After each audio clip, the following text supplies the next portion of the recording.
Yo, thank you for joining. I really appreciate it. It's another day. It's 11:09 a.m. Pacific time. Thank you for joining. Let's begin. Hope you're having a good day. Let's get started.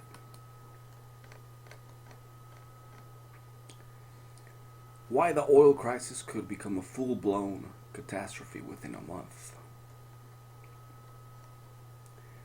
Global oil stockpiles have provided a cushion for the severe production disruptions caused by the US and Israel wars, with Iran and the resulting near standstill of shipping traffic through the Strait of Hormuz. But as hopes for peace falter and with US inflation hitting a 3-year high on Tuesday, analysts are sounding the alarm about dwindling energy reserves. From a geopolitical perspective, the current stalemate in peace negotiations and the mix of ultimatums and extensions could go on for a long time, said Jane Brito, executive director of refining and oil products at Dow Jones Energy. But from the point of view of energy, this is a snowball, and every week that passes, you have tighter markets, Brito said. If the Middle East war doesn't end quickly, the world, including the group of seven developed nations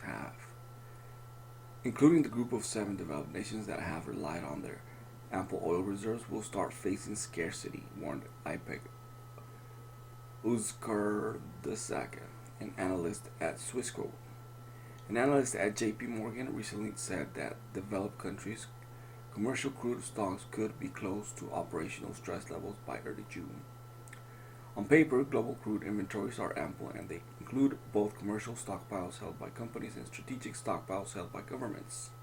But not every barrel is available, and operating with low levels of inventories causes its own problems.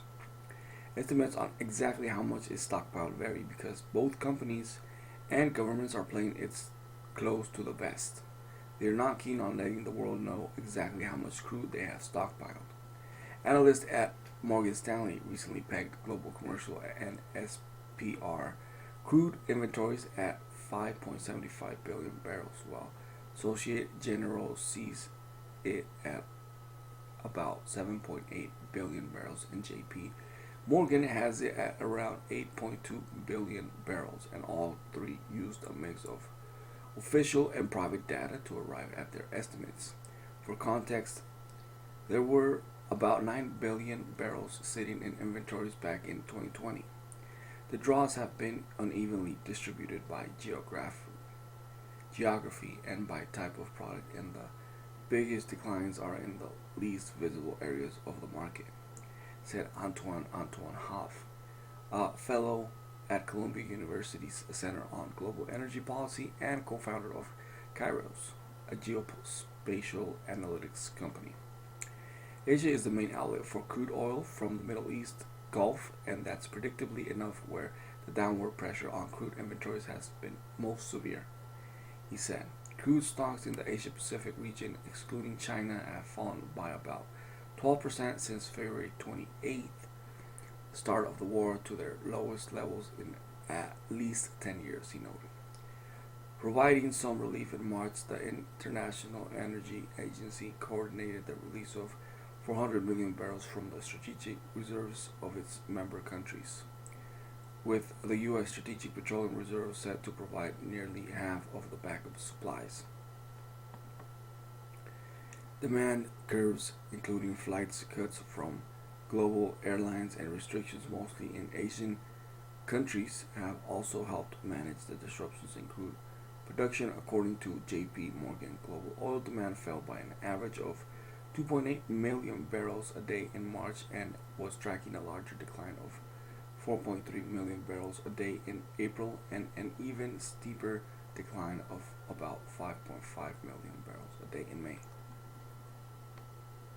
A core assumption of our framework is that the accelerating pace of oil inventory depletion will ultimately force the reopening of the Strait of Hormuz one way or another, JP Morgan analysts said in a recent note. President Donald Trump headed for China on Tuesday with negotiations with Iran at a stalemate. A 10-year ceasefire remains in place.